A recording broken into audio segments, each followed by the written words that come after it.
በስም በግብር በአካል በክብር በባህሪ በሕልውና በትእዛዝ በስልጣን በፈቃድ ይህን ዓለም በመፍጠር እንዲሁም በማሳለፍ በመመገብ እንደ አምላክ ብዬ አምኜ ረድኤተ እግዚአብሔርን አጋዥ ረዳት በማድረግ እግዚአብሔርን ቃል መናገር ጀምራለሁ። በመጀመሪያ ረድኤተ እግዚአብሔር ከእኔም ከእናንተም ጋር ሆኖ ዛሬ በጻድቁ አባታችን በዓለ ዕረፍት የሚገኘውን በረከት ያድለን ወዶና ፈቅዶ ሕሊናችን አነሳስቶ በአፉ ስቦ በረድኤቱ አቅርቦ ወደዚህ ቅዱስ የሆነ ስፍራ ያሰባሰበን ያመጣን ያዘጋጀን የአባቶቻችን አምላክ እኛም አምላካችን ልዑል እግዚአብሔር ስሙ የተመሰገነ ይሁን፣ የተመሰገነ ይሁን።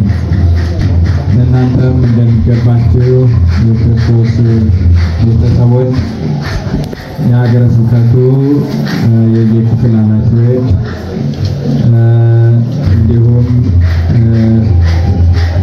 ደብሩ አስተዳዳሪ ሰባክያነ ወንጌል በአንተ ቤተክርስቲያን በውስጥ አገልግሎት ያላችሁ በውጭም ያላችሁ ይህንን በዓል ለማክበር ከሩቅም ከቅርብም የተሰባሰባችሁ አባቶች፣ ወንድሞች፣ እናቶች፣ እህቶች፣ ሕፃናት ሁላችሁ በልዑል እግዚአብሔር ስም እንደምን አደራችሁ?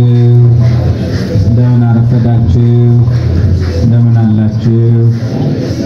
አሜን። ይህችን ሰዓት ይህችን ዕለት ባርኮ ቀድሶ ሰጥቶን የእግዚአብሔርን ስም በአንደበታችን እንድንጠራ የወደደ የፈቀደ እንዲሁ ደግሞ ወደዚህ ቅዱስ ወደሆነው ስፍራ መጥተን የጻድቁን በረከት ረድኤት እንድናገኝ መስቀሉን ተሳልመን ደዌያት እንዲርቁልን እምነቱን ጸበሉን ጠጥተን እንዲሁ ርኩሳን መናፍስት እንዲወገዱልን ሰላም እንድናገኝ ወዶና ፈቅዶ በዚያው የምሕረት አደባባይ ያሰባሰበን አባቶቻችን አምላክ የእኛም አምላክ አምላካችን ልዑል እግዚአብሔር ስሙ በድጋሚ የተመሰገነ ይሁን። ሃይማኖት እንተ አልባቲ ምግባረ ሰናይ ምውዕቲ፣ ስራ የሌላት ሃይማኖት የሞተች ናት በሚል ርዕስ እግዚአብሔር እንደፈቀደና እንደወደደ ለአጭር ጊዜ እናማራለን። እንደሚታወቀው በዚህ ዓለም ያሉ ፍጥረታት ሁሉ ከተፈጥሯቸው በተጨማሪ እግዚአብሔር ጌጥ ውበት አድርጎ የሰጣቸው ነገር አለ። የቤተ ክርስቲያን ጌጥ አላት፣ ውበት አላት። ውበቶቿም ጌጦቿም ሊቃውንተ ቤተ ክርስቲያንና በዚህ በአውደ ምሕረቱ የተሰባሰብነው እኛ ሁላችንም ምዕመናን ነን። ለሁሉም ጌጥ አለው። ለሰማይ ጌጥ አለው፣ ውበቱ የሚጎላበት የሚታወቅበት። ለምድርም እንዲሁ ጌጥ አላት። ለሰው ልጆች ጌጥ አላቸው፣ ለእጽዋቱም ጌጥ አላቸው። ለቤተ ክርስቲያን ደግሞ ሊቃውንተ ቤተ ክርስቲያንን መምህራንን፣ ካህናትን፣ ቀሳውስትን፣ ዲያቆናትን እንዲሁም ምዕመናንን ጌጥ አድርጎ እግዚአብሔር ሰጥቷታል። ቤተ ክርስቲያን በዓል ስታከብር ሊቃውንቱ በማይሌቱ አገልግሎት፣ ካህናቱ በሳታት፣ ዲያቆናቱ በተልኮ እንዲሁም ምዕመናን ደግሞ ምጽዋቱን ይዘው መጥተው ትምህርተ ወንጌሉን ለመስማት በአውደ ምሕረቱ ዙሪያ በመቆም በረከት ለማግኘት ሲሰባሰቡ የቤተ ክርስቲያን ጌጧ ይጎላል። እንደምታውቁት ቤተ ክርስቲያን የምትታወቅበት የራሷ የሆነ ምልክት አላት። ከላይ ጉልላት አላት። እንዲሁ ደግሞ በዙሪያው አጫዋች አላት። አምዶቹ አሉ፣ መስኮቱ አለ። ቤተ ክርስቲያኗ ከላይ ከጉልላቱ መስቀሉ ባይኖር ቤተ ክርስቲያን ብለን እንጠራት ነበር? እንጠራታለን? ጉልላት የሌለው ቤት አለ። ዞር ብላችሁ ያን ቤት እዩትና የቤተ ክርስቲያኑን ጉልላት አይታችሁ የትኛው ያምራል? የትኛው ነው ውበት ያለው? ቤተ ክርስቲያኗ ናት። ዙሪያውን አጫዋቾቹ ነፋስ ሲነካቸው ሲንቀሳቀሱ መታወቂያዎቿ፣ ጌጦቿ፣ ውበቶቿ ናቸው። ከላይ ስትመለከቱ መስቀሉ አለ፣ የሰገኑ ቁላል አለ፣ የሰገኗ ምስል አለ። እነዚህን ስታዩ ቤተ ክርስቲያን ውበትም ጌጥም እንዳላት ትረዳላችሁ። የበለጠ ደግሞ ምዕመናንን በዙሪያው ከበው ስታዩ ኋላ በዕለተ ምጽአት አምላካችን እግዚአብሔር ተነስተን በቀኙ ሲያቆመን እንዲሁ ነው የምንሆነው እና ይህንን ውበትና ጌጥ ለቤተ ክርስቲያን የሰጠ አምላካችን ስሙ የተመሰገነ ይሁን። ሰማይ አሁን በጋ ስለሆነ ዳመና የለም፣ ጥርት ብሎ ይታያል። ማታ ላይ ስታዩት ነው ውበቱ የበለጠ የሚጎላው። ጨረቃዋ ትወጣለች፣ ከዋክብት በሰማይ ላይ ረበው ሲታዩ ያን ጊዜ ሰማዩን ቀና ብለን ስናየው ደስ አይልም? ደስ ይላል። በመስከረም አካባቢ በጥቅምት አካባቢ ማዶውን ጋራ ሸንተረሩን ስትመለከቱት በአበባዎቹ ደምቆ አጊጦ ስታዩት ለዓይናችን ደስ ያሰኛል። ዛፎቹ ልምላሜ ሲኖራቸው፣ ቅጠል ሲኖራቸው፣ አበባ ሲያብቡ እንዲሁ ደግሞ በአበባቸው ሲያጌጡ ደስ ይሉናል፣ እንመሰጥባቸዋለን። ለአይምሮአችን እረፍት ናቸው። የሁሉ ጌጥ ከሌለ ዛፉ ቅጠሉ ከሌለው ባዶ እንጨት ይሆንና ለማየትም ያስጠላል። መሬት አሁን ባዶ ስለሆነች ሳሩ ስላልበቀለባት አበባዎቹ ስለሌሉ ውበት የላትም፣ መላጣ ሆናለች። የሰው ልጆቹም እንደዚሁ እግዚአብሔር የሰጣቸው ውበት አለ፣ በተፈጥሮ የሰጣቸው አለ። እንዲሁ ደግሞ በሰው ሰራሽ ነገር የሚያጌጡበት ወርቅ አላቸው። እናቶቻችን አጊጠው ለብሰው ሲታዩ አባቶቻችንም በተመሳሳይ መንገድ አምረው የሚታዩት ሰው ሰራሽ በሆነ ነገር ስለሚያጌጡ ነው፣ ውበት ስላላቸው። ያ ቢወገድ ግን ሰው በራሱ ያስጠላል። ቀና ብለን ለማየት ራሱ እናፍራለን። ለምን? እግዚአብሔር በተፈጥሮ ውበት አድርጎ የሰጠው አለ። ከራስ ፀጉር እስከ እግር ጥፍር ድረስ ያለው ነገር ውበት ነው። ሰው እጅ ባይኖረው እግር ባይኖረው እንደ ሙቀጫ የተድበለበለ ቢሆን ለማየትም ያስጠላል፣ አይማርክም። ጌጥ ባይኖረው ለማየት ያስጠላል፣ በተፈጥሮ ሊያምር ይችላል። ልብስ ባይለብስ በወርቅ ባያጌጥ በሌላም በሰው ሰራሽ ነገር ባያጌጥ የሚያስጠላ ይሆናል። እንደዚሁም የቤተ ክርስቲያን ትልቁ ውበቷ ቅድም እንደነገርኳችሁ ምዕመናን ናቸው። ካህናት ከሌሉ እቺ ቤተ ክርስቲያን አትከፈትም። ካህናት ከሌሉ ክርስትና ልጆቻችን የሚያነሳ የለም። ካህናት ከሌሉ መስቀል ይዞ የሚባርከን የለም። ካህናት ከሌሉ የቅዳሴውን ድምጽ መስማት አንችልም። ካህናት ከሌሉ የክርስቶስን ስጋና ደም መቀበል አንችልም። ካህናት ከሌሉ በዓላትን አናከብርም። ዲያቆናት ከሌሉ ቅዳሴው የለም። ምዕመናን ከሌሉም ደግሞ ቅዳሴው የለም። ቅዳሴ የሚቀደሰው ለማን ነው? ለምዕመናን ስለሆነ ማለት።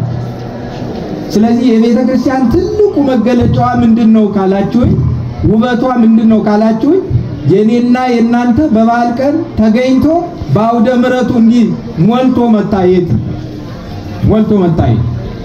እንዲህ ሲሆን ውበት አላት ቤተክርስቲያን፣ ታምራለች። ክርስትና በራሱ ለሌሎቹ ያስቀናል፣ ለሌሎቹ ያስተምራል። ስለዚህ እግዚአብሔር ምዕመናንን ካህናትን ከሊቃነ ጳጳሳት ጀምሮ በየደረጃቸው ለቤተክርስቲያን ጌጥና ውበት አድርጎ ሰጥቷልና ስሙ የተመሰገነ ይሁን። ስራ የሌላት ሃይማኖት የሞተች ናት። ያዕቆብ በመልእክቱ ምዕራፍ 2 ቁጥር 17 እና 26 ላይ ይህንን ቃል ተናግሮታል። የሰው ልጆች የእግዚአብሔርን መንግስት የሚወርሱባቸው ሁለት ነገሮች አሉ። ስንት ነገሮች አልኳችሁ? አይሰማም። ስንት ነገር አልኳችሁ? ሁለት ነገሮች አሉ። ሃይማኖትና ስራ ናቸው። ሁለቱ ካልተዋሃዱ ካልተጣመሩ፣ ሁለቱ ከሌሉ የሰው ልጅ የእግዚአብሔር መንግስት ሊወርስ አይችልም። አንዱ ብቻውንም ስራ አይሰራም። ሁለቱ መጣመር አለባቸው። ሐዋርያው ያዕቆብ በመልእክቱ ስራ የሌላት ሃይማኖት የሞተች ናት ሲል ያስቀመጠው ምሳሌ ማለት ነፍስ የተለየችው ስጋ የሞተ እንደሆነ ስራ የሌላት ሃይማኖትም የሞተች ናት ይላል። ሰው ነፍሱ ከተለየችው በኋላ ስሙ ሰው ተብሎ ነው የሚጠራው አይደለም፣ በድን ነው የሚባለው ወይም ደግሞ አስከሬን ነው የሚባለው። ያ በድን መንቀሳቀስ አይችልም፣ መናገር አይችልም፣ ሕያውነትም የለው። ለምን? ነፍስ ስለተለየችው። ነፍስ በተዋሃደችው ጊዜ ግን ይናገራል፣ ከቦታ ወደ ቦታ ይንቀሳቀሳል፣ ይበላል፣ ይጠጣል፣ ሕያው ሆኖ ይኖራል፣ ፈጣሪው እግዚአብሔርንም ያመሰግናል። ነፍስ ከተለየችው በኋላ ግን ወደ መቃብር የሚያወርዱት ራሱ ሰዎቹ ተሸክመው። የሰው ሞተሩ አንቀሳቃሹ ነፍሱ ናት። ነፍስ ከሌለው የሞተ ይባላል። ሰውን ሞተ የምንለው ነፍሱ ስትለየው። ሃይማኖትም እንዲሁ ናት። ሰው ሃይማኖት ስላለው በስላሴ ስላመነ በጻድቃን በሰማዕታት ምልጃ ስላመነ ስራ ከሌለው መልካም ነገር ከሌለው የሞተ ነው ብሎ ሐዋርያው ቅዱስ ያዕቆብ ያስቀምጣል። በእምነት ከሆነ ይላል ሐዋርያው ያዕቆብ አጋንንትም ያምናሉ ይላል። እነማን ያምናሉ? አጋንንት ያምናሉ፣ ግን ስራ የላቸው። የሚኖሩት ሲኦል ውስጥ ነው፣ ገሃነም ውስጥ። ለምን? ስራ ስለሌላቸው። በስራ ብቻም አይጸደቅም። አሕዛብን እዩዋቸው፣ የተራቡትን ያበላሉ፣ የተጠሙትን ያጠጣሉ። ያ ስራቸው ግን ለመንግስተ ሰማያት ያበቃቸው። ሁለቱን አጣምሮ የያዘ ብቻ ነው መንግስተ ሰማያት ሊገባ የሚችል። ስለዚህ ስራ ያለ ሃይማኖት፣ ሃይማኖትም ያለ ስራ የሞተ ነው ማለት። አንዳንድ መናፍቃን በስራ ነው መጽደቅ የሚቻለው ሃይማኖትን መሰረት አድርጎ ሲሏቸው የሚጠቅሱት ታላቁን አባት አብርሃምን ነው። አብርሃም በሃይማኖት ከበረ ይላል። እውነት ነው። አብርሃምን ያከበረው ሃይማኖት ነው። ከዚያ ቀጥሎ ግን ብዙ ስራ ሰርቷል። ያዕቆብ በመልእክቱ ምዕራፍ 2 ቁጥር 17 ላይ ሃይማኖት ያለ ስራ የሞተች ናት ካለ በኋላ አብርሃም በስራው ከበረ ይላል። በስራው በምን ዋልኳችሁ? በስራው ከበረ ይላል። የሰራው ስራ ለመንግስተ ሰማያት መግቢያ ሆኖታል። ታላቅነቱን መስክሮለታል። በሃይማኖቱ ብቻ ሊከብር አልቻለም።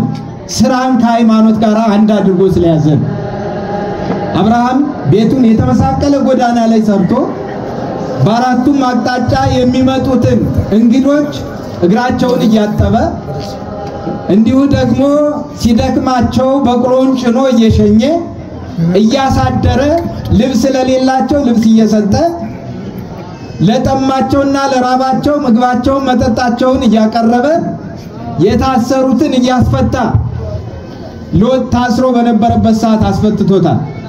ስራ ስለሰራ ነው ዛሬ አባታችን አብርሃም ብለን የምንጠራው። ሌሎችም አባቶቻችን በእምነታቸው ብቻ ሃይማኖት ያለ ስራ የሞተች ናት። መንግስተ ሰማያት ልንገባባት አንችል። ጌታችን መድኃኒታችን ኢየሱስ ክርስቶስ ሲመጣ የሚጠይቀን ሁለት ነገሮች አሉ። አይቴ ነበርከ ምን ተገበርከ፣ ወዴት ነበርክ ምን ሰራህ ብሎ ይጠይቀን። ስራ የሰራ ሰው ስራውን ዘርዝሮ እንዲህ ሰርቻለሁ።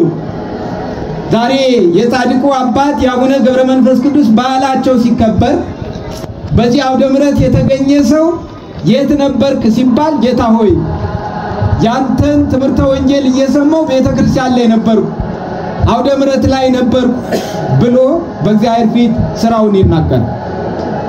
ያልመጡት ግን መልስ የላቸው። ልክ አዳም ዕፀ በለስን በልቶ ከክብሩ ተዋርዶ ልብሱን ተገፎ ባፈረበት ሰዓት እግዚአብሔር ወዴት አለህ ብሎ ሲጠይቀው ጌታ ሆይ ያለውበትን አንተ ታውቃለህ፣ ዕፀ በለስን በልቼ አፍሬ ራቁቴን ስለው ተሸሸግ ብሎ እንደተናገረ ምላሽ እንዳጣ ያልመጡ ሰዎች፣ የጻድቁን በዓል ያላከበሩ ሰዎች፣ ሌሎቹንም በዓላት ያላከበሩ ሰዎች በቅዳሴ ጊዜ ተገኝተው በሚችሉት ያላስቀደሱ ሰዎች፣ እጃቸውን ለምጽዋት ያልዘረጉ ሰዎች፣ ጾም ሲታወጅ ጾሙን ያልጾሙ ሰዎች ወዴት ነበራችሁ ሲባሉ መልስ የላቸው። እኔና እናንተ በዚህ አውደ ምሕረት ተገኝተን ወዴት ናችሁ ገብረ ማርያም ወልደ ማርያም ቢለን እግዚአብሔር መልስ አለን አይደል? እነሆ ያንተ ደም ከፈሰሰባት ቤተክርስቲያን ቁሜ ቃለ ወንጌልህን እየሰማው ነው፣ የማህሌቱን አገልግሎት እየሰማው ነው፣ ታቦቱን ላሳውን ነው ብለን መልስ እንሰጣለን። የእግዚአብሔር ስሙ የተመሰገነ ይሁን። መልስ እንዳናጣ ልንጠነቀቅ ያስፈልጋል። ክርስቲያን ለኔና ለናንተ ከ365ቱ ቀናት ብዙዎቹ ለሥራ ተሰጥተውን በዓላትን የምናከብርባቸው ጊዜያት በጣም ጥቂቶች ናቸው። እነዚህን በዓላት ማክበር ያስፈልጋል። ወዴት ነበርክ ስንባል መልስ እንዳናጣ። አብዛኞቻችን የሥራ ቀናቱ አልበቃን ብለው በዕለተ ሰንበት ጧት ተነስተን ወደ ሥራ የምንሄድ ሰዎች አሉ። በዕለተ ሰንበት ጧት ተነስተን ለስብሰባ የምንጠራ ሰዎች አሉ። እግዚአብሔር ተጣርቷል። የእግዚአብሔር ጥሪ ይበልጣል። በዓላት ሲሆኑ ወደ እግዚአብሔር ቤት መምጣት ያስፈልጋል። የጠራን እግዚአብሔር ማንም አይደል። አሁን እዚህ ስትመጡ የጠራችሁ ማን ነው? ራሱ እግዚአብሔር። የደብሩ አስተዳዳሪ ስብከተ ወንጌሉ በየቤታችሁ እየዞሩ እንድትመጡ በዓል እንድታከብሩ ብለው ወረቀት አላደሏችሁ። ጥሪውን የጠራን እግዚአብሔር። ታዲያ እግዚአብሔር ሲጠራ ከእግዚአብሔር ጥሪ የሰውን አስፈልጠን ከእግዚአብሔር ይልቅ ሰውን ፈርተን በጣም ከአቅማችን በላይ ካልሆነ በስተቀር ወደዚያ መሄድ አያስፈልግም። ቤተክርስቲያን መምጣት ያስፈልግ። እዚህ መተን ቅዳሴውን ስናስቀድስ፣ እዚህ መተን በዓሉን ስናከብር፣ ታቦቱን ስናሳውት፣ እዚያ የቀረውን ስራ ደግሞ እግዚአብሔር ይሰራል። ስሙ የተመሰገነ ይሁን። ወዴት ነበርክ ተብለን ስንጠየቅ እንዳናፈር መልስ እንዲኖረን ክርስቲያኖች ወደ ቤተክርስቲያን ዕለት ዕለት ልንገሰግስ ያስፈልጋል። ልንመጣ ያስፈልጋል። ልንበረታ ያስፈልጋል። እቺ የጾም ወቅት ለኔና ለናንተ ለክርስቲያኖች ለምእመናን የመከር ወቅታችን ነው። የዘር ወቅታችንም ናት። ገበሬው በዘር ወቅት ታሞ እንኳን ተኝቶ መዋል አይፈልግም። እንደምንም ብሎ ተጎትቶ ወደ ስራ ቦታው ነው የሚሄድ መከሩን ለመሰብሰብ። ለምን? ያቺ ጊዜ ካለፈች ያንን አዝመራ ያገኛል። ለአንድ ዓመት ሙሉ ይራባል። እኔና እናንተ ስንቅ የምንሰንቅባት ጊዜ ብትኖር እቺ ሰዓት ነው። አብይ ጾም በተለይ ክርስቲያኖች በየቤተ ክርስቲያኑ ስትሄዱ በበዓላት የሚቆመው ቁመት አይቆም። የሐዘን ቃል እግዚአብሔር በሐዘን ጊዜ የሚባል ቃል እግዚአብሔር አለ። በአብይ ጾም የተደላደለ የተሰራ በቅዱስ ያሬድ አማካኝነት ያ ቀለም ነው የሚቆም። በቤተ ክርስቲያንም ቢሆን ከልክ ያለፈ ደስታ አይታይባትም በዓላት ካልሆኑ በስተቀር እንደዛ ነው። ስለዚህ እኔና እናንተ ይችን ጾም በሐዘን የምናሳልፍበት ጊዜ ነው። ስጋችን ከሚያስደስት ነገር ርቀን ስለ ስጋችን ምቾት ከሚሰጡ ነገሮች ርቀን ከመብሉ ቀንሰን መጠጡን ትተን የምንጾምባትና ፍሬ የምናፈራባት ጊዜ ነው። እግዚአብሔር ገበሬ ነው። ክርስቲያኑ ዘር ይዘራል በመምራን በሰባካያን ወንጌል አማካኝነት። ያ የተዘራው ዘር ደግሞ ፍሬ እንዲያፈራለት ይፈልጋል። ፍሬ እንዲያፈራለት ገበሬው ሲደክም ከርሞ በጭቃ ሲሰቃይ ከርሞ በዝናብ ሲሰቃይ ከርሞ አርሞ ያዘጋጀው ፍሬ ሲያፈራለት በመስከረምና በጥቅምት ደስ ይላል። እግዚአብሔር ደግሞ ትምህርተ ወንጌሉን አስተምሮ በበዓላት ቀን በመምራን አድሮ በአባቶች አድሮ በካህናት አድሮ መክሮ ገስጾ ምእመናን ለንስሐ ሲበቁ ለስጋውና ለደሙ ሲበቁ በቤቱ ሲሰባሰቡ ለጾም ሲዘጋጁ እጃቸውን ለምጽዋት ሲዘረጉ እጅግ በጣም ደስ ይላል። እግዚአብሔር ብቻ አይደለም መላእክትም ይደሰታሉ። ለሰው በሚደረገው ነገር መላእክት እጅግ ደስ ይላቸዋል ለነሱ ከሚደረገው ይልቅ። አንድ ኃጢአተኛ ሰው ሲገባ ማነው ንስሐ ሲገባ በሰማያት ተድላ ደስታ ይደረጋል በመላእክት ይዘ። ለምን ንስሐ ስለገባ ወደ እግዚአብሔር ስለቀረበ። ለነሱ እኮ የሚጠቅማቸው ነገር ኑሮ አይደል። የኛ መዳን የኛ መጎዳት መላእክትን ያሳስባቸዋል። የኛ መዳን ደግሞ መላእክትን ያስደስታቸዋል። እግዚአብሔር በዘራው ዘር በትምህርተ ወንጌሉ ምእመናን ፍሬ ሲያፈሩ ንስሐ ሲገቡ እግዚአብሔር እጅግ በጣም ደስ ይለዋል። እግዚአብሔርን ለማስደሰት ያብቃን። ወዴት ነበራችሁ ብሎ ሲጠይቀን ማስቀደስ ባለብን ሰዓት ካስቀደስ፣ እንዲሁ ቤተክርስቲያን ላይ መገኘት ባለብን ሰዓት ከተገኘን፣ ትምህርተ ወንጌሉን ከተከታተል መልስ አለ። ካልሰራን ግን መልስ የለም። ስለዚህ የሚያጸድቀን ስራችን ነው። እግዚአብሔር ይመጣል ወይ ፈዲዮ ለኩሉ በከመ ምግባሩ፣ ለእያንዳንዱ እንደ ስራው ይከፍለው። እንደምን ዋልኳችሁ? እንደ ስራው በስራችን ልክ እግዚአብሔር ደሞዝ ይከፍል። በሰራነው ልክ ደረጃ አለው ለስራችን።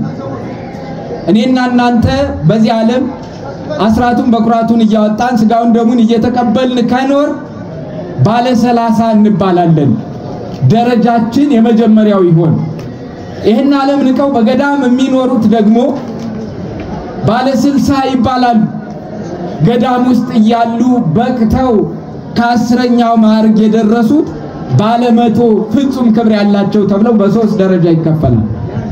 እኔና እናንተ ቢያንስ የመጀመሪያውን ደረጃ እንዳናጣ ነው አሁን እዚህ የተሰባሰበ ቤተክርስቲያን የመጣው። የምናስቀድሰው ስራ ስለሚያጸድቅን፣ ቤተክርስቲያን የምንመጣው ስራ ስለሚያጸድቅን፣ የምንጾመው ስራ ስለሚያጸድቅን። ስለዚህ ወዴት ነበራችሁ ምን ሰራችሁ ሲለን መልስ እንዳናጣ ይሄን ሰርተናል እንድንል መሰባሰብ ያስፈልገናል። ወዴት ነበራችሁ ስንል ምን ሰራችሁ ሲለን ደግሞ ቅድም እናታችን ሲናገሩት እንደነበር እግዚአብሔር ሊምረን ሲፈልግ የመዳኛ መንገድ ያዘጋጃል። ታመን ለጻድቁ እንድንሳል ያደርግና የጻድቁን ስም እየጠራን እንድንኖር ያደርጋል። እግዚአብሔር ሊምረን ወዶኮ በሰው ላይ እግዚአብሔር በሽታ ያመጣል። ምን ሲፈልግ? ሊምረን ሲፈልግ። ሰው ሲታመም የእግዚአብሔርን ስም መጥራት ያበዛል። ሲድን ደግሞ አንደበቱ ለሐሜት ይዘጋጃል። ስለዚህ እግዚአብሔር በደዌ ይደቁሰንና ወደ ቤቱ እንድንመለስ እግዚአብሔር ሆይ ማረኝ ይቅር በለኝ እንድን ንስሐ እንድንገባ ጻድቃንን ተስለን ከበሽታችን ተፈውሰን እንድንወዳቸው ያደርጋል። እግዚአብሔር ሊያድነን ስለፈለገ ሌላ እንዳይመስላል። እግዚአብሔር ለጋስ ነው፣ ሀብታም ነው። እስራኤልን ከግብጽ አውጥቶ ኢየሩሳሌም እስኪደርሱ ድረስ 40 ዓመት ሙሉ መና ከሰማይ ያወረደ መግበው። ይህንን ማድረግ የሚችል ነው እግዚአብሔር። ዛሬም በዓለም ያሉትን ከ8 ቢሊዮን በላይ ህዝብ እግዚአብሔር መና ከሰማይ አውርዶ መመገብ ይችላል። ለሱ የሚሳነው ነገር የለም። ክቡር ስጋውን ክቡር ደሙን በዓለም ያሉ ክርስቲያኖች ይቀበሉታል። ግን ያልቃል አይባልም። እግዚአብሔር የሚሰጠው ነገር የሚያልቅ አይደለም፣ የሚጎድል አይደለም። ለብዙ ሺህ ሰዎች ከ5 ገበያ በላይ ለሆኑ ሰዎች እግዚአብሔር 5 እንጀራና 2 ዓሣ አበርክቶ ከቀረበው ይልቅ የተረፈው ብዙ ሆኗል 12 ቅርጫት ተነስቶ አይገርማችሁም እግዚአብሔር መመገብ ይችላል እኔና እናንተ ሊምረን ሲፈልግ ግን ምን ያደርጋል መሰላችሁ አንዱን ዳህ ያደርግና ስመ እግዚአብሔር እንዲጠራ ያደርጋል መንገድ ዳር ተቀምጦ እኔና እናንተ እንዲያስምር ያደርጋል የሌሊቶችን እግዚአብሔር አንስቶ ሸክፎ እንደኛ ሀብታም አድርጎ ማኖር ይችላል ግን ስሙን ይጠራሉ እኔና እናንተ ካወቅንበት ከተጠቀምንበት እጃችን ለምጽዋት ዘርግተን በእነሱ አማካኝነት መንግስተ ሰማያትን እንገባለን ያለንን ነው ደግሞ ተጨንቀን እንድንሰጥ እንኳን አይፈልግም እግዚአብሔር የጀመረው ከምንድነው ከቀዝቃዛ ውሃ ዘውሃበ ጽዋማይ ቆሪር በስመረደ አማን ብለክሙ ያጉላስቦ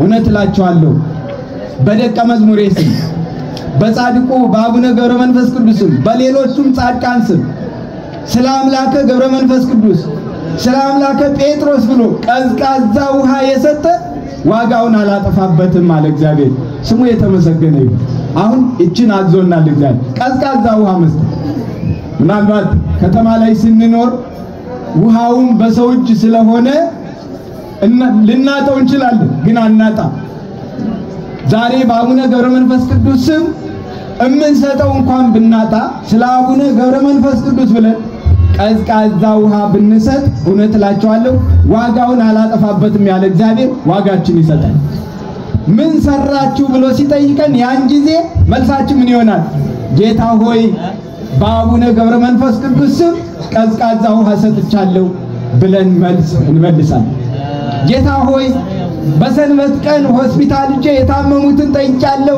ብለን እንመልሳለን ከጠየቅ ጌታ ሲመጣ 6 ነገሮችን ይጠይቀናል ብራብ ካበላነው አብልታችሁኛል ብጠማ ጠጥታችሁኛል ብታረዝ አልበሳችሁኛል ብታሰር ዋስ ሆናችሁ በሃይማኖት ምክንያት ብታሰር ዋስ ሆናችሁ አስፈትታችሁኛል እንግዳ ሆን ተቀብላችሁኛል ብሎ እግዚአብሔር መልስ እንድንሰጥ ያዘጋጀናል አቡነ ገብረ መንፈስ ቅዱስ በኋላ ታሪኩን ትማሩታላችሁ አይናቸውን ያጠፋቸው ወፍ ምን ብሎ ቀርቦ ይመስላችሁ የተጠማ መስሎ ነው የቀረው አቡነ ገብረ መንፈስ ቅዱስ ቀዝቃዛ ውሃ እንኳን ሲያጡ ምንድነው ያደረጉት አይናቸውን እንዲጠጣ ነው ያደረጉት የአይናቸውን ውሃ እንዲጠጡ አያችሁ ለምንድነው ያልከለከሉት ካላችሁ እንግዳ ማን ነው ብጠማ አላጠጣችሁኝም ብሎ እግዚአብሔር ይፈርድብኛል ብሎ እኮ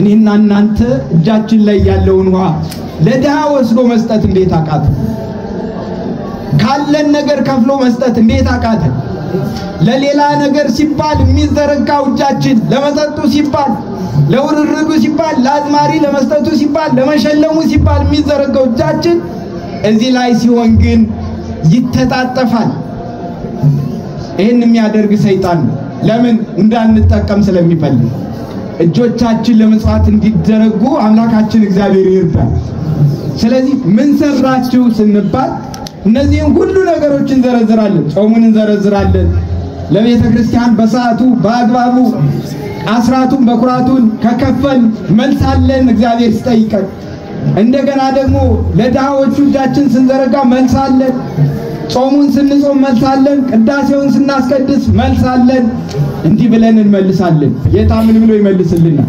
ይሸልመናል ደሞዛችን ይከፍለናል አጠራቅሞ ዛሬም ምንሰራት ስራ እያንዳንዷ በወርቅ ቀለም ተጽፋ ትቆያለች ያን ጊዜ በመንሞትበት ጊዜ ስራችን ይዘረዘራል በጎ ስራችን ብቻ አይደለም ክፉ ስራችን ደግሞ ሰይጣን ይመዘግባል እያንዳንዷ ትንሽ ናት ብሎ አይንቃት መዝግቡ ያቆይና ሙተን ከእግዚአብሔር ዘንድ ስንቀር ነፍሳችን ለእግዚአብሔር ከሰገደች በኋላ ምን ሰራሽ ወዴት ነበርሽ ተብላ ስትጠየቅ ሰይጣን ክፉ ከሰራን ያን የሰራነውን ስራችን በሙሉ ዘርዝሮ ያስረዳል ዛሬ ያነሳሳ ክፉ እንድንሰራ የሚያደርገን እሱ ነው እግሮቻችን ወደ ጭፈራ ቤት እንዲገሰግሱ የሚያደርግ እሱ ነው የሚያነሳሳ እዚያ ያለውን ደስታ ያሳየ እንድንበላ የሚያነሳሳን እሱ ነው እንዳንጾም የሚያደርገን እሱ ነው ለዝሙት የሚያነሳሳን እሱ ነው በኋላ ደግሞ የክስ መዝገቡን ይዞ ይቀር ጥቂት ስራ ካለን እግዚአብሔር ጥቂቱን ስራችን ምክንያት አድርጎ ይምረን። በጻድቁ ስም የሰጠናት ቀዝቃዛ ውሃ ለኛ ምንም ላትመስለን ትችላል። ከኪሳችን አውጥተን የሰጠነው 1 ብር ለኛ ምንም ላይመስለን ይችላል። በእግዚአብሔር ዘንድ ግን በወርቅ መዝገብ ይመዘገባል። 1 ብር ሰጠን ስማችን በወርቅ መዝገብ ነው የሚመዘገበው። እዚያ በኋላ ስንሞት ስንጠየቅ ምን ሰራችሁ ወዴት ነበራችሁ ሲለን እንዲህ አይነት ስራ ከሰራን መልስ አለንና አናፍርም። ይሄን ያደረገ እግዚአብሔር ስሙ የተመሰገነ ይሁን። ዛሬ እዚህ መጣችሁ ቁጭ ብላችሁ ቃል እግዚአብሔርን ስትማሩ ቦታው እንደማይመች እናውቃለን። ግን እግዚአብሔር ደሞዝ ይከፍላል፣ ለዚህም ዋጋ ይከፍላል። እግዚአብሔር የምንሰራውን ስራ በሙሉ ያጠራቅሙና ቅዱሳን መላእክት በምንሞትበት ጊዜ ያቀርቡት። ይሄን ሰርተዋል፣ ይሄን አድርገዋል፣ በዚህ ጊዜ በቤት ተገኝተዋል ብለው ሪፖርት ሲያደርጉ ያ ስራችን ምክንያት ሆኖ ወደ ገነትና ወደ መንግስተ ሰማያት እንገባለን። ቅዱሳን መላእክት ምስክሮቻችን ናቸው ለኔና ለእናንተ ስራ። ክፉ ስንሰራም ይመሰክራሉ፣ በጎ ስንሰራም ይመሰክራሉ። እንዲያው ለሰው ልጆች 2 ጠባቂ መላእክት አሉ። ስንት መላእክት ይጠብቁታል? የሰው ልጆችን ጥበቃ ሆነው ዘበኛ ሆነው የሚጠብቁ 2 መላእክት አሉ። አንዱ ሌሊት ይጠብቃል፣ አንዱ ቀን ይጠብቃል። ስራችን መልካም ከሆነ ደስ እያለው ቀርቦት ከፈተና ይጠብቃል፣ ከመከራ ይጠብቃል። ስራችን ክፉ ከሆነ ግን እድሜያችን እንዲያጥር ይጸልይብን። ጌታ ሆይ ምን አለ እንስሳት አራዊት አሉ ምንም የማይናገሩ አንተን የማይበድሉ በሰዓታቸው የሚወጡ የሚገቡ እነሱ ብታስጠብቀኝ ምን አለ እያሉ የኔና የናንተ እድሜ እንዲያጥር ይጸልዩብን። መልካም ከሆነ ግን ለእግዚአብሔር ሲናገሩ እርስ በርሳቸው ሲነጋገሩ ምን ይላል? ይሄ ሰው ጠብቅ ብለህ ከሰጠኝ ጀምሮ እጆቹ ለምጽዋት የተዘረጉ ናቸው፣ በአንደበቱ ክፉ ነገር አይወጣም ከጸሎት ውጭ ከመልካም ነገር ውጭ ብለው ይመሰክራሉ። ስራችን ክፉ ከሆነ ግን እጁ ከስርቆት ልቡ ከቂም ከበቀል አልተለየም ብለው ለእግዚአብሔር ይነግሩብን። ያ እንዳይሆን ነው ዛሬ ምን ሰራችሁ ወዴት ነበራችሁ ተብለን ስንጠየቅ መልስ እንዳናጣ ስራ ልንሰራ የሚያስፈልግ ስራችን የሞተ እንዳይሆን ሕያው እንዲሆን አምላካችን ይርዳል። ስራ የሌላት ሃይማኖት ምን ያለች ናት ብያቸዋለሁ? የሞተች ናት። አብርሃም መጀመሪያ በሃይማኖት ከብሯል፣ ቀጥሎ ደግሞ በስራው ከብሯል። አብርሃም እንዳመነ ዝም ብሎ ቢቀመጥ ኑሮ ዋጋውን ያገኝ ነበር፣ እግዚአብሔር ይወደው ነበር። ዛሬ አባታችን አብርሃም ብለን እንጠራው ነበር? አንጠራው። ለምን? ስራ ስለሰራ ነው። ልጅን ሰዋልኝ ሲባል እሺ፣ ስላሴ እቤቱ የገቡለት እንግዳ ከቤቴ ካልመጣ ምግብ አልቀምስም ብሎ ነው 3 ቀን ጦሙን አድሯል። እንዲህ ከተፈተነ በኋላ ነው ስራው መልካም ሲሆን ሃይማኖቱና ስራ ሲተባበሩለት አንድ ሲሆኑለት ያን ጊዜ አብርሃም አበብዙሃን የብዙዎች አባት ተብሎ ስሩ ሃይማኖት የሃይማኖት መሰረት ተብሎ መጠራት የጀመረው ከዚያን ጊዜ ጀምሮ ነው። ስለዚህ አባታችን አብርሃም ያለ ስራ አልከበረም፣ የከበረው በስራ ነው። ያዕቆብ ይናገራል። ሌሎቹም አባቶቻችን የከበሩት በስራ ነው፣ ያለ ስራ አልከበሩም። እኔና እናንተም የምንከብረው ስላመን ብቻ አይደል፣ ስራ ስንሰራ ነው። በመጀመሪያ 5ቱን አዕማደ ምስጢር ተምረን የሥላሴን አንድነት ሶስትነት አውቀን ምስጢረ ሥጋዌን የክርስቶስን እኛን ለማዳን ሰው መሆኑን ተረድተን ምስጢረ ጥምቀትን ክርስቶስ ተጠምቆ እኛ እንድንጠመቅ ስርዓት እንደሰራልን አምነን ከዚያም ደግሞ ሥጋው ደሙ ህብስቱ ተለውጦ ወይኑ ተለውጦ ሥጋው ወልደ እግዚአብሔር ደሙ ወልደ እግዚአብሔር እንደሚሆን አምነን በመጨረሻም ሙታን እንደሚነሱ አምነን ከተጠመቅን በኋላ ስናድግ እድሜያችን ለስራ ሲደርስ ለመጽዋት ሲደርስ ለመጾም ሲደርስ ስራ መስራት እንጀምራለን። ከዚያን ጊዜ ጀምሮ መጾም ከምንችልበት ስራ መስራት ከምንችልበት ጊዜ ጀምሮ እምንከብረው በስራችን ጭምር ነው፣ በሃይማኖታችን ብቻ አይደለም። መጥምቀ መለኮት ቅዱስ ዮሐንስ በማቴዎስ ወንጌል ምዕራፍ 3 ላይ አንድ የተናገረው አረፍተ ነገር አለ። ወለኩሉ ዕፅ ዘይፈሪ ፍሬ ሰናየ መልካም ፍሬ የማያፈራውን እንጨት ይገዝምዎ ይቆርጡታል ይላል። ይቆርጡታል ብቻ አይደለም ወውስተ እሳት ይወድይዎ በእሳትም ያቃጥሉታል። ይሄ ዛፍ እዚህ ተከብሮ የቆመው ምን ስላለው ነው? ቅጠል ልምላሜ ስላለው አገልግሎት ስለሚሰጥ። ቢደርቅ ግን ምን ይሆናል? እንቆርጠውና ወደ የት ይጣላል? ወደ እሳቱ ይጣላል። መቆሙ ብቻውን ትርጉም የለው። ቅጠል ሊኖረው ይገባል፣ ፍሬ ሊኖረው ይገባል፣ በጥላው ሰዎቹ እንዲጠለሉበት ሊሆን ይገባል። ይሄን አገልግሎት የማይሰጥ ከሆነ ምንም ጥቅም ስለሌለው ወደ እሳት ይጥሉታል። ይሄ ማለት ምን ማለት መሰላችሁ? አምኖ ተጠምቆ አምስቱን አዕማደ ምስጢራት ተምሮ አምኖ ሥጋው ደሙን ተቀብሎ የሚኖር ክርስቲያን ስራ ካልሰራ እንደዚያ ነው። አምኖ ተጠምቆ የክርስቲያን ስራ የማይሰራውን ሰው ፍርዱ ቀና የሆነ እግዚአብሔር ወደ እሳት ወደ ገሃነም ይጥለዋል። ለምን? ስራ ስለሌለ። ስለዚህ ሃይማኖት ኑሮን ስራ ከሌለን ሃይማኖታችን የሞተች ትሆናለችና ስራችንም ሕያው ሃይማኖታችንም ሕያው እንዲሆን ትጋት ያስፈልገናልና አምላካችን እግዚአብሔር በትጋት እንድናገለግለው አስራቱን በኩራቱን እንድናወጣጣ ለእግዚአብሔር የሚገባውን እንድናደርግ ቅዱስ ፈቃዱ ይሁንልን። አንድ ታሪክ ነግሬያችሁ ትምህርቴን አጠቃልላለሁ። የማቴዎስ ወንጌል ምዕራፍ 25 ቁጥር 1 ጀምራችሁ ስትመለከቱ በዚያ በምሳሌ ባስተማረበት ትምህርት 10 ደናግልን ይጠራል። 5ቱ ሰነፎች ናቸው፣ 5ቱ ደግሞ ልባሞች ጥበበኞች ናቸው። ልብ በሉ ክርስቲያኑ። ጌታችን ራሱን የሚመጣበትን ጊዜ በሙሽራ መስሎ ተናግሯል። በቀደመው ዘመን በገጠሪቱ ኢትዮጵያ ሰርግ ሲሰረግ ሙሽራው የክርስቶስ ምሳሌ ነውና የሚመጣው መንፈቀ ሌሊት 6 ሰዓት ሲሆን ነው ወደ ቤቱ የሚመለስ። ስንት ሰዓት አልኳችሁ? ሌሊት 6 ሰዓት። ሙሽራው የማን ምሳሌ ነው? የክርስቶስ ምሳሌ። እንዲያውም እመቤታችን በሰርግ ቤት ትመሰላለች።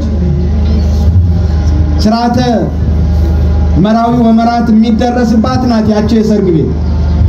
ጫጉላ ቤት ትባላለች። ሙሽራውና ሙሽሪት አንድ የሚሆኑባት ናት ያቺ የሰርግ ቤት። ሙሽራውና ሙሽሪት ብቻ አይደሉም። የሙሽራው ዘመዶችና የሙሽሪት ዘመዶች የማይተዋወቁ ባይዳን ሲሆኑ በአንድ ይሰባሰቡባታል። ሙሽራውና ሙሽሪትም ሁለቱ የማይዛመዱ ናቸው የሚጋቡት። በዚያ ውስጥ ደግሞ ከተሰባሰቡ በኋላ ምን ይሆናል? መብልና መጠጥ አለ። ከዚያ ቀጥሎስ ሆዳችን ሲሞላ በመጠጡ ሞቅ ሲለን ዘፈን ይጀመራል፣ ጨዋታ ይጀመራል። ስለዚህ 4 ነገሮች ይፈጸማሉ፣ በሰርግ ቤት ይደረጋሉ። የሙሽሪትና የሙሽራው ተዋህዶ አንድነት ይደረጋል፣ ይፈጸማል በሰርግ ቤት። የሙሽሪትና የሙሽራው ዘመዶች ይሰባሰቡባታል በዚያች የሰርግ ቤት። መብልና መጠጥ አለ በዚያች የሰርግ ቤት። ዘፈንና ጨዋታ አለ በዚያ በሰርግ ቤት። 4 ነገሮች ይደረጋሉ።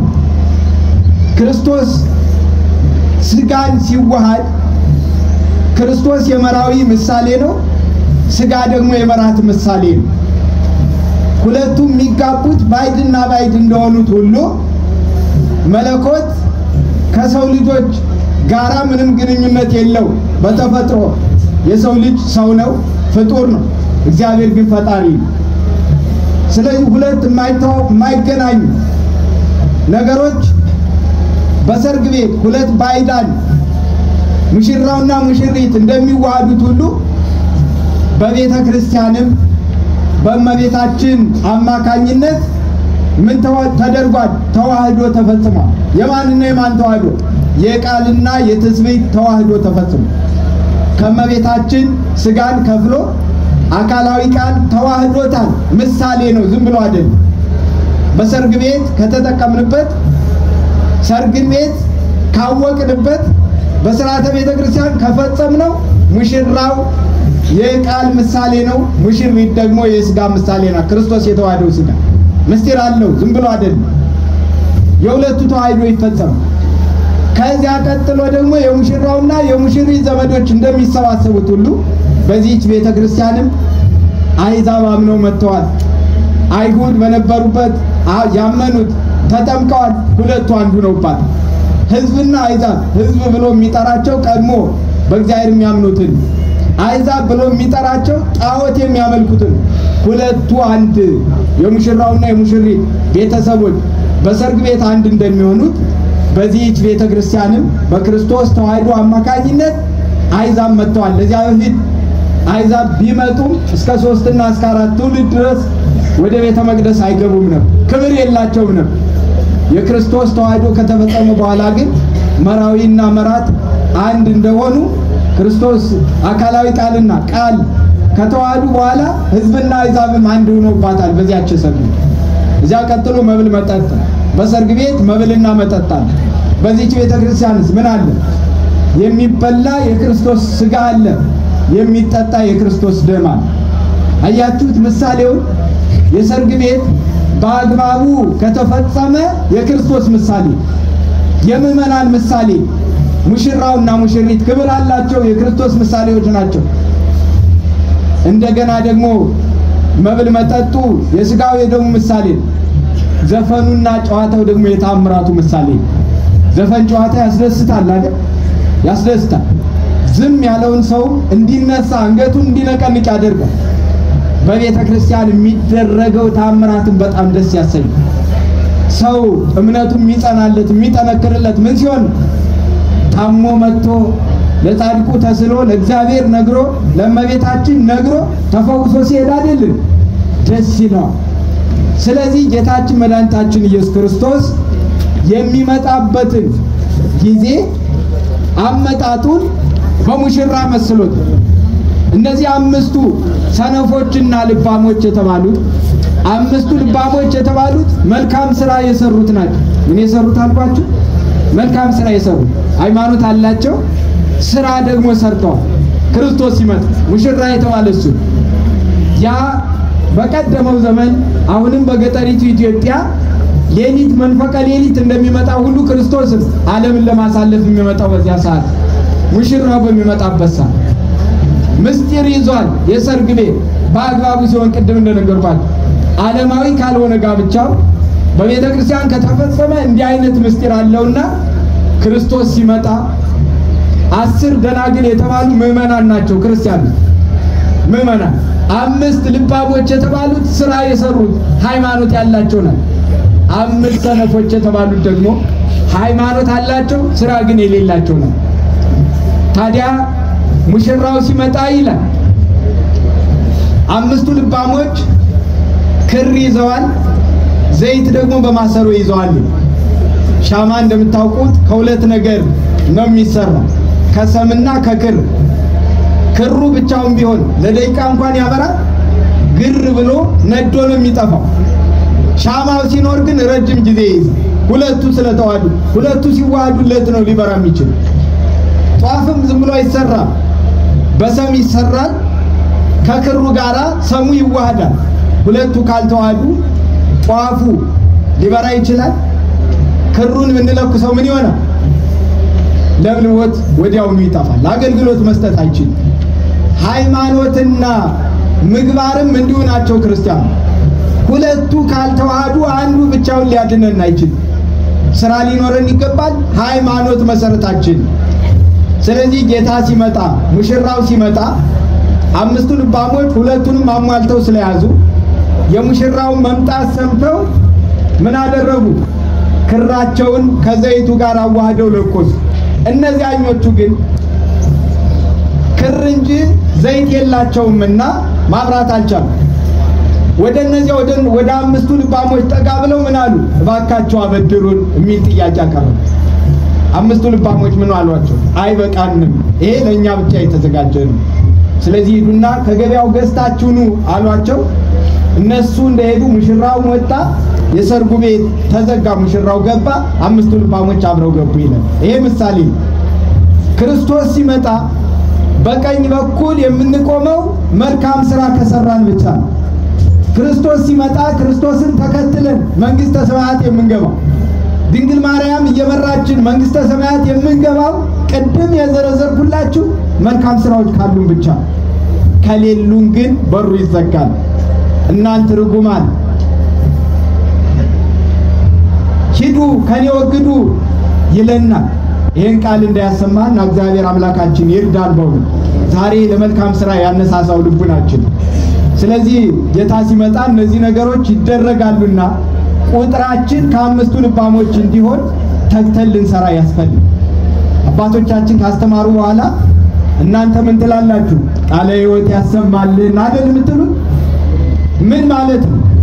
ኋላ ጌታ በሙሽራ የተመሰለው ጌታ ሲመጣ የሚያሰማው የሕይወት ቃል አለ። ያ የሕይወት ቃል ምንድነው? እናንተ የአባቴ ቡሩካን ብራብ አብልታችሁኛል፣ ብጠማ አጠጥታችሁኛል፣ ብታረዝ አልብሳችሁኛል፣ እንግዳ ብሆን ተቀብላችሁኛል፣ በሃይማኖቴ ምክንያት ብታሰር አስፈትታችሁኛል ብሎ ከታናናሾቹ ለአንዱ ያደረግነውን ስራ እግዚአብሔር ይመሰክራል። ያ ስራችን ወደ ገነት፣ ያ ስራችን ወደ መንግስተ ሰማያት፣ ያ ስራችን በክርስቶስ በቀኝ በኩል እንድንቆም ያደርጋልና ስለዚህ ሁለቱን አዋህደን ልንኖር ያስፈልጋል። ሃይማኖት የሌላት ስራ የሞተች ናት እንደተባለው እኔና እናንተም አምነናል፣ ተጠምቀናል።